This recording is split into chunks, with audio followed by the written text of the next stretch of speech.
Y'all gonna really hate me for this one. But Candace Owens, I have no issue with her going on the Breakfast Club. And here's why. What you here for? My girl Loren LoRosa. Grinding. This is literally a movie. Making a way for the ladies out there. I'm the homegirl that knows a little bit about everything and everybody. Brown girl grinded with Loren LoRosa and get it poppin'.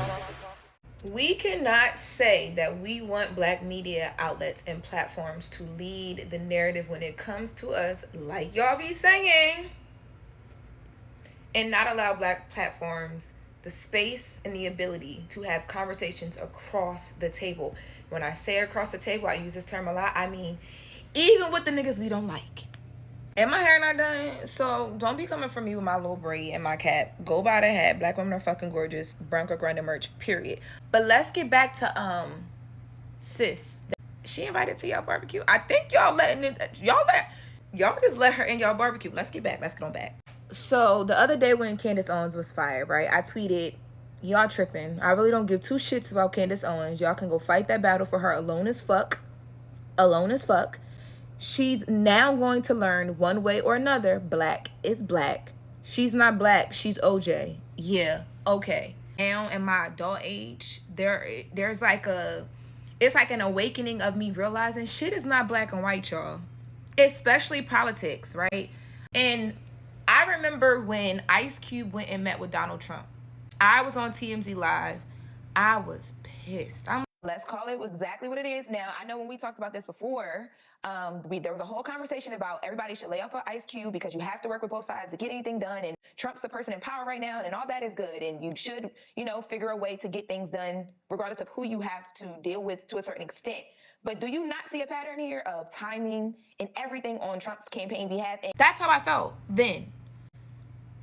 And then I began to realize when we had to kind of do our little dance to get Kamala on that ticket with Biden, that nobody in any politics are really true to it for us. They're not loyal to us. And I began to realize that. I'm like, oh, okay, bet. So Ice Cube, like, I get it now, right? I still wouldn't have took no damn picture until something was like actually sealed, signed, delivered, I'm yours. But I get it. Across the board, we as black people, like, we have to really understand, like, we got to be city girls about this shit. Hand out. Baby, run it up.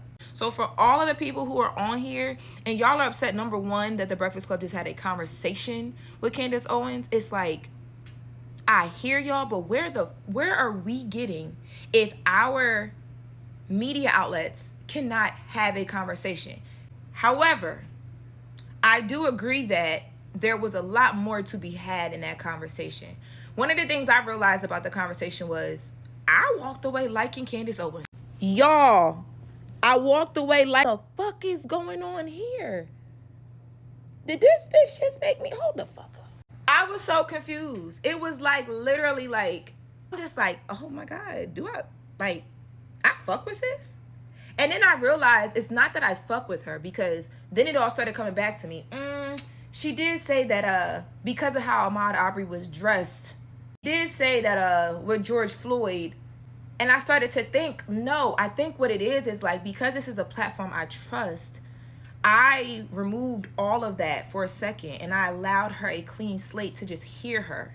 And when I heard her, although I did not agree, I felt like the points that she was making, they were her points to have. She answered the question of why she dates her husband, or why she decided to be with her husband who is a white man. I said, okay, all right, Sister Soldier, I hear you, but I would love for someone in the room to have said, well, look, glad to know that, right? Glad to know that that's something that you hold near and dear to you. But if your daddy or your grandfather were George Floyd, would you allow anybody to say the things that you have said on a national platform where we are teaching people how to care about black men? If your daddy or your grandfather were Ahmaud Arbery, would you go on the rant and take the stance that you took? There's no other platform. Y'all want to trash the Breakfast Club and y'all gonna be like, this bitch only saying this because she trying to get a job. Now the third seat would have been real cute and all that. But we ain't here to talk about that. There are certain rooms that we protect because they are ours, and I get it. But there's nowhere else that Candace Owens has been or will be that will allow her, not even allow her, that she will walk into with her guard down the way she walked into the Breakfast Club.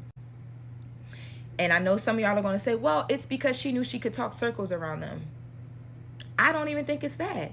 That was the platform that could have finally had a conversation with her, not making her realize, because some shit is like, she too smart to not know what she doing. You gonna come on over here, baby? It's some things we need to talk about. I don't know about y'all, but you don't wake up in the morning in my grandmother's house and not say good morning. You wouldn't have walked in the Breakfast Club if my grandmother was there, Candace Owens, and talking about I'm of a black man. So I hear y'all, but I think that the conversation is needed. I don't think it was done fully the right way. But to not have it is crazy.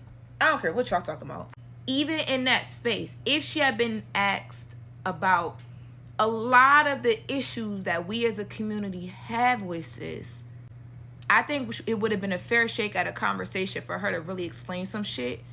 We are not getting around her.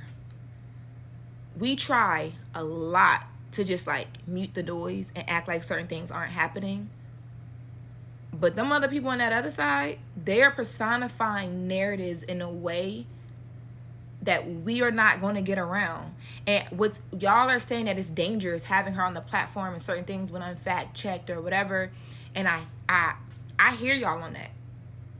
But what I think is even more dangerous is the fact that we have so many people and so many talking heads in our community that, if I'm being honest with y'all, would have gotten in that room with her and it would have been a literal pissing contest. It would have been who's going to win this argument, whose fact is more factors of the fact of the fact. And it wouldn't have got anywhere. Y'all are right now calling for Candace Owens and Dr. Umar to sit down and have a conversation. For what? I do believe that Charlotte could have honestly held her to the fire about some things in a very elevated way. I wanted to hear her out. Bro, this rebrand, whether you doing it on purpose or not, Candace Owens, it's happening. And that's why I'm like, that tweet, I'm standing on it. Y'all gonna be alone as fuck if y'all are out here saying it's so messed up that she said such and such about Jewish people and she got fired. She deserves everything that she is going through because life needs to teach her. Free speech is only free when you can afford it, and you can't. You're literally out here saying that the demise of black people and the slow growth and progression and so many things that we are trying to do is not because we are black, but because we wake up every day screaming that we are black. See how that made no sense? At the end of the day gonna end. I'm done.